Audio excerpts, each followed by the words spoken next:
Three people, all on a high-fiber diet, sharing one toilet. Sometimes life gets interesting around here.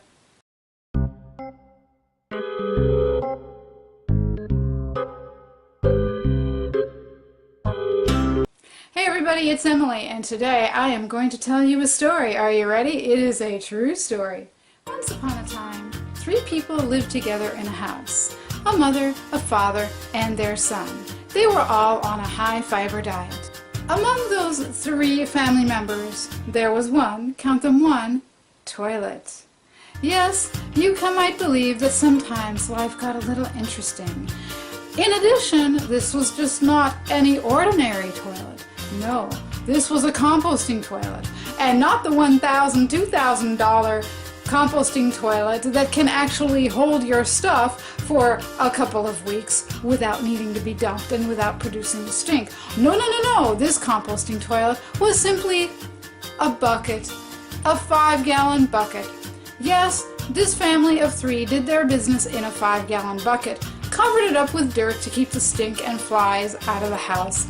But the thing about having a bucket like this is every 2 or 3 days, it needs to be dumped. So you can imagine what might happen sometimes when the toilet needs to be dumped and there are three people on a high-fiber diet. I was sitting at our kitchen table one morning when all of a sudden Benjamin announced, "I need to go poop." I made a face. I grimaced. Daddy just took the toilet bucket out to dump it because he had. It was full. It had to be dumped. Well, Benjamin, bless his heart, said, "Oh, that's all right. I can hold it." Well, that was great. Phew. I thought, all right, Jerry probably will be back again before he needs to use it. But somehow, his suggestion, his announcement got into the back of my subconscious, and my body, which had not yet eliminated that morning, listened to my subconscious and decided to give me the urge. Now, while Benjamin may be able to hold it for a while, I have more fiber in my diet than he does, and it's kind of rough on me. When I gotta go, I gotta go. So a couple of minutes after Benjamin had made his announcement, I started moaning. Oh, now I've gotta go. I tried to wait. I waited, and I waited. I waited for 5 minutes, for 15 minutes, for 30 minutes, for 3 hours. Just kidding, but that's what it felt like. I probably waited for a total of 5 minutes before I knew I was going to use the woods as my toilet that morning. So I began to gather up the supplies and I started to run out of the house. But Benjamin beat me to it. He got out. He said, "Well, let me see. Daddy might be almost done." And he ran to where Daddy was, about 100 yards away.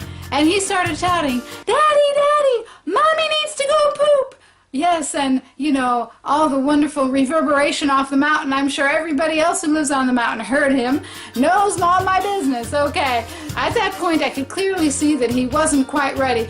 Jerry was on his way back, but not quite ready, so I decided I was just going to have to go ahead with my plan, and I started making a beeline for where I had planned to deposit my necessities, shall we say.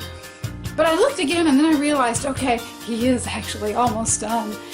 At that point, I was kind of at the corner of the garden and the tough shed. Jerry was at the other end of the tough shed, and Benjamin decided to encourage me by giving me a play-by-play. He hasn't even ever watched a football game, but he knew how to do it.